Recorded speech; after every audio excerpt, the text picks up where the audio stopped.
that night still haunts me. It's been years, but every time October rolls around, I can't shake the memory. The cold, creeping dread that latched onto my soul and hasn't let go since. It was supposed to be just another thrill, something to kill the boredom that came with living in a small town. It's all just urban legend, we said, laughing it off, like we were invincible. We'd heard all the stories about the old house at the edge of town, the whispered rumors of shadows that moved when no one was looking, of strange sounds that echoed through the empty halls. Some said it was haunted, others said it was cursed, but that only made it more tempting. So we gathered that chilly October night, a group of friends with nothing better to do, and decided to tempt fate. The house was just as eerie as they said. It loomed at the end of the road, silhouetted against the moonlight, a twisted, skeletal shape that looked more like a monster than a building. I remember hesitating for just a moment, staring at that dark, hollow shape, and feeling a shiver run down my spine. But then, one of my friends, Dylan, made a joke about how we were going to find buried treasure or something, and we all laughed. That laughter was the last bit of warmth I'd feel that night. The yard was overgrown, wild and tangled, as if nature had been trying to reclaim the place for years. We trudged through it, the crickets chirping loud enough to drown out our nervous whispers. I could feel the tension building, like a string pulled too tight, ready to snap. As we reached the porch, the air got heavier, thick with a strange energy I couldn't quite place. I thought I was just imagining things. But then I saw the others looking around, their eyes wide, their breath coming out in little clouds of mist. The front door was half open, barely hanging on its rusted hinges. It creaked as we pushed it, a low groan that sent a jolt of fear through my chest. Inside, the darkness swallowed everything. Our flashlight flickered, cutting through the shadows but never quite dispelling them. The smell hit us first, a mix of mildew, dust, and something else. Something metallic, like blood. We stepped inside, trying to make light of it, but every word felt forced, unnatural. The floorboards creaked under our weight, the sound echoing through the empty house like a scream. I remember thinking it was too loud, like the house was amplifying every little noise, making sure we knew we weren't welcome. Still, we pressed on, exploring room after room. Each one was worse than the last. Dusty furniture, broken glass, and portraits covered in cobwebs, their eyes following us, watching our every move. Then we found the nursery. It was just like the rest of the house, only worse. The air was colder there, and everything felt wrong. There was an old rocking chair in the corner, swaying back and forth, even though there was no breeze. And on the seat, a porcelain doll. Its face was cracked, and its eyes were pitch black, like little voids staring right through you. I remember Dylan saying something about how creepy it was, trying to sound brave, but his voice was shaking. Then, against all reason, he reached out to touch it. The moment his fingers brushed against the doll, everything changed. The temperature dropped, the flashlight flickered, and we were plunged into darkness. I could barely see my own hand in front of my face, but I could hear everything. The soft creaking of the rocking chair, the rustle of movement somewhere behind us, and then a child's laughter. It was faint at first, almost like a whisper, but it grew louder, echoing through the house, high-pitched and chilling. I've heard people say that laughter is supposed to be comforting, but there was nothing comforting about this. It was cold, mocking, like it was taunting us, daring us to run, and that's exactly what we did. I don't know who moved first. One second we were frozen in place, and the next we were scrambling for the exit, bumping into each other, tripping over broken furniture, our hearts pounding in our chests. The laughter followed us, getting louder, closer, until it felt like it was right behind us, breathing down our necks. I could barely see where I was going, but I didn't care. I just needed to get out of there, away from that terrible, inhuman sound.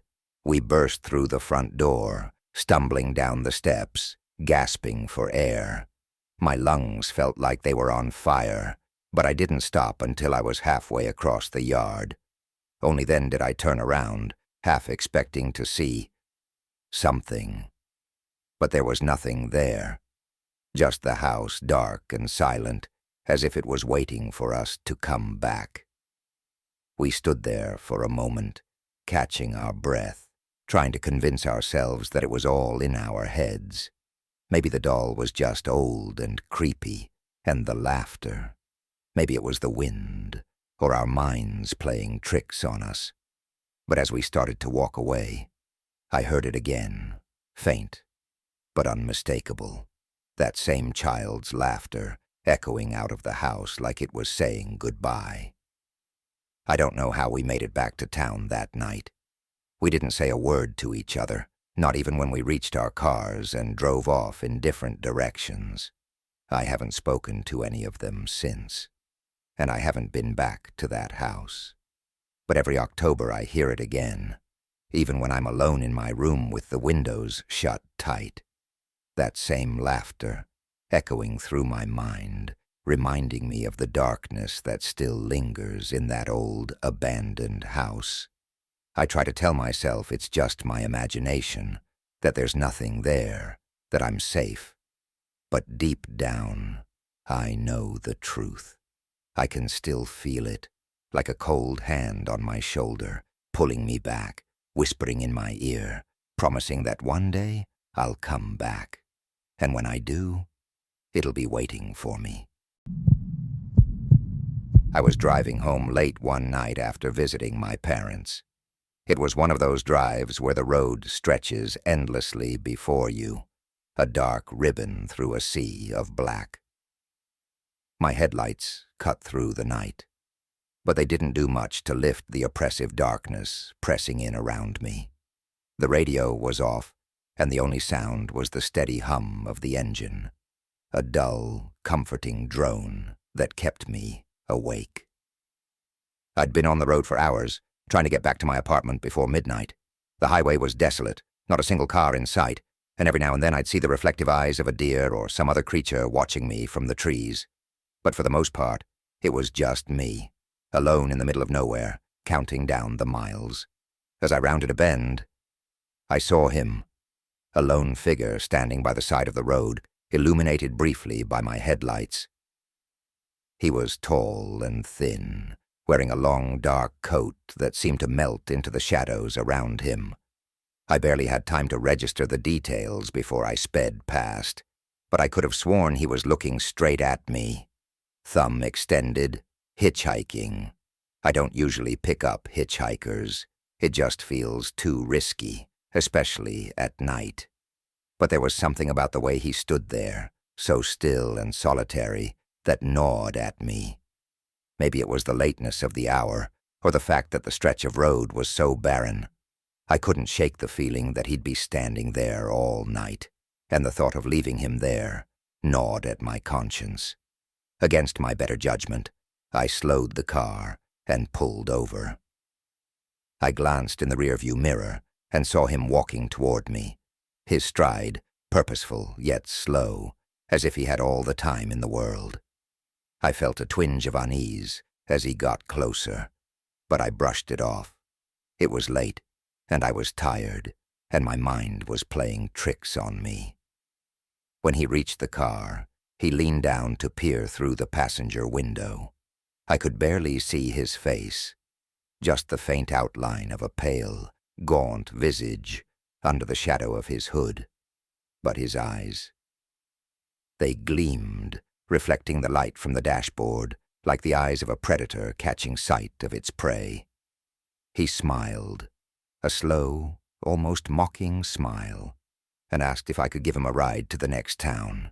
He said his car had broken down a few miles back, and he just needed to get somewhere with a phone. His voice was low, smooth, but there was a strange undertone to it, like a subtle growl. I hesitated, my hand hovering over the lock. Every instinct in me was screaming to just drive away, to leave this man standing there in the dark. But I nodded, unlocking the door. Maybe I was too tired to think straight, or maybe I just didn't want to be the kind of person who leaves someone stranded. He slid into the seat next to me, and as soon as he closed the door, I regretted it. There was a smell, a sharp, earthy scent, like wet soil and something rotting. I glanced over at him, but he just sat there, perfectly still, staring straight ahead with that same unsettling smile. As I started driving, he gave me directions, guiding me away from the main highway onto a back road I'd never noticed before. He said it was a shortcut, but the further we went, the more uneasy I felt. The road was narrow, winding through thick woods, and the trees seemed to close in around us, their branches like skeletal hands reaching for the car. I tried to make small talk, asking about his car, where he was headed, but he didn't answer. He just sat there, silent, watching me with those dark, gleaming eyes. Minutes stretched into what felt like hours, and my grip on the steering wheel tightened. I could feel my pulse in my throat, a steady drumbeat of panic. Finally, I turned to him and said, "Where exactly are we going?" For a moment, he didn't respond. Then, slowly, he turned to me, his face barely visible in the dim light. "You'll see," he whispered, and there was something in the way he said it that made my skin crawl. I swallowed, my mouth dry, and tried to focus on the road, but every instinct was telling me to turn around and get out of there. I was just about to tell him I'd take him back to the main road when he leaned forward, his face catching the light. I caught a clear glimpse of him for the first time, and my stomach twisted. His skin was unnaturally pale, almost gray, stretched too tight over sharp, angular features. But it was his smile that really got to me. His lips pulled back to reveal teeth that were too long, too sharp, like the fangs of some wild animal. "Thank you for stopping," he said, his voice barely above a whisper, but it echoed in the small space of the car, making my head spin. Not many people would have. I wanted to scream, but the sound died in my throat. My heart was pounding so hard it hurt, and I could barely breathe. I didn't know what this guy's deal was, but I knew I had to get away from him. I slammed on the brakes, the car skidding on the wet pavement, and before he could react, I threw open my door and bolted. I ran blindly, my feet pounding against the asphalt, my lungs burning with each breath. I didn't dare look back, but I could hear him behind me, his footsteps slow and deliberate, like he was toying with me. And then I heard it, a low, throaty laugh that seemed to echo through the trees, bouncing off the darkness and filling my ears until I thought I'd go mad. I stumbled, almost falling, but I forced myself to keep going. The road ahead was just as dark and endless as it had been when I was driving, but I kept running, hoping, praying that I'd find someone, anyone, who could help. Finally, I saw headlights, a bright, blinding light cutting through the black. I waved my arms frantically, desperate to make the car stop. When it did, I collapsed, gasping for breath, trying to explain what had happened, but all I could get out were choked, panicked sobs. The driver was an older guy, and he kept asking if I was okay, what had happened, but I just shook my head and begged him to take me to the nearest town. As we drove away, I glanced back at the road, half expecting to see that figure standing there, still smiling, still watching. But there was nothing. I got to the town, and I never saw that man again. But every time I drive at night, I can still feel his eyes on me, hear that awful, chilling laughter echoing in the back of my mind. I don't pick up hitchhikers anymore. I don't think I ever will. I remember that night like it was yesterday, even though it's been years. We were just a bunch of teenagers, excited for what was supposed to be a normal sleepover at Emily's place.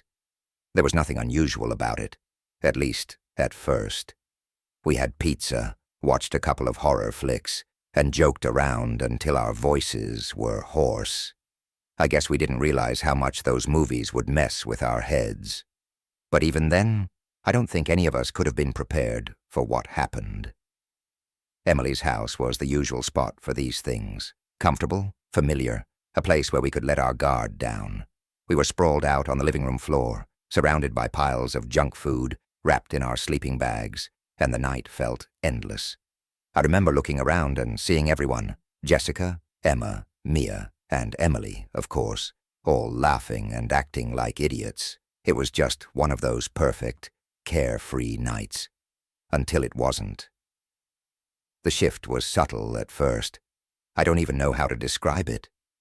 It was like a change in the air, a tension you could feel but not explain.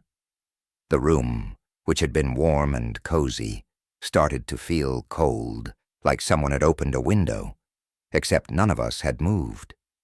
We brushed it off as nerves from the movies we'd watched, but then there was this weird noise like a creak or a shuffle coming from the hallway. It was faint, but enough to make us all stop talking for a second. We laughed it off, of course. Tried to, anyway. Then the lights flickered. Just a quick, almost playful blink. We joked about it, saying the house was messing with us. But when it happened again, and this time the flicker lasted longer, nobody was laughing. The weirdest part, Emily's place never had issues with the lights before. I remember she got up to check the switch, and that's when we heard it. The unmistakable sound of footsteps. Slow, deliberate, and heavy, like someone walking just out of sight in the hallway. We stared at each other, trying to convince ourselves it was just the house settling. Or maybe Emily's cat, except she didn't have a cat. "Did you guys hear that?" Jessica whispered, her eyes wide. We all nodded, trying to keep our voices calm, but the fear was creeping in. Emily tried to play it cool. "It's nothing. Probably just the wind or something." But the way her voice trembled gave her away. We went back to watching the movie, but it was impossible to concentrate. The flickering lights, the strange noises, the chill in the air. It was like the house was daring us to keep pretending everything was normal.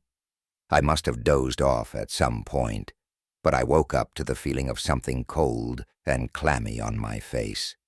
It was like ice-cold fingers pressing against my mouth, muffling my breathing. My eyes snapped open, and there was something. I can barely even describe it. A dark shape, like a shadow, but denser, standing over me. I couldn't see its face, just these glowing, piercing eyes staring down at me.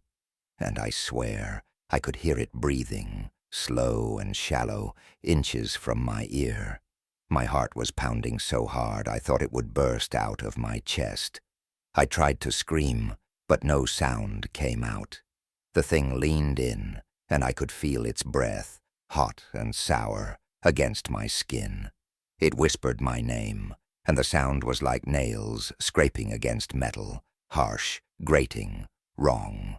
I wanted to move, to get away, but I was paralyzed.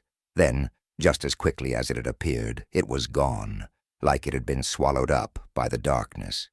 I sat up, gasping for air, and the room was silent again, except for the faint buzz of the TV. The others were all still asleep, or at least I thought they were. I was too scared to go back to sleep after that, so I just lay there, staring at the ceiling, trying to convince myself it had been a nightmare. But then Jessica shot up, her face pale, her hands shaking. Did anyone else see it?" she stammered. That's when I knew it wasn't just me. We woke up the others, and one by one, they started sharing the same story. Each of us had seen the same dark figure. Each of us had heard our names whispered in that horrible, raspy voice. By then it was impossible to ignore. Something was wrong. We tried calling Emily's parents, but the line was dead. Emma grabbed her phone, but it wouldn't turn on, even though it had been fully charged. That's when the real panic set in. We decided to stick together, figuring safety in numbers and all that. But the weird occurrences didn't stop. Doors creaked open, even though we'd locked them. We heard faint whispers, like someone was muttering just below the edge of hearing. Once we all heard a loud bang from the kitchen, but when we went to check, everything was exactly where it should be. It was around 3 a.m. when things reached a breaking point. We were huddled in a circle, clutching flashlights, trying to figure out what to do, when the TV started flickering. Static filled the screen, loud and violent. Then it cut to black. For a moment, everything was still. Then, without warning, a gust of wind swept through the room, blowing out the candles we'd lit, plunging us into complete darkness. That's when we heard it. A scream, loud, piercing, echoing through the house. It wasn't just any scream. It was Emily's. We scrambled to turn the lights back on, our hands shaking so badly it took forever to find the switch. When the room finally lit up, there was Emily, standing in the center of the room, her eyes wide, tears streaming down her face. She was pointing at a corner, her hand trembling. It was there. She whispered, her voice barely audible. It was right there. We all turned, and I swear I saw it too, just for a second. A shadow, darker than the rest, slipping away, disappearing into the wall like it had never been there. We didn't sleep for the rest of the night. When dawn finally broke, we grabbed our stuff and got out of that house as fast as we could. We never talked about what happened, not really. But we all knew, and none of us ever went back to Emily's place after that night. It was like whatever had been there, whatever had been watching us, was still waiting, lurking just beyond the edge of our reality, waiting for another chance to reach through and remind us that some things are better left in the dark.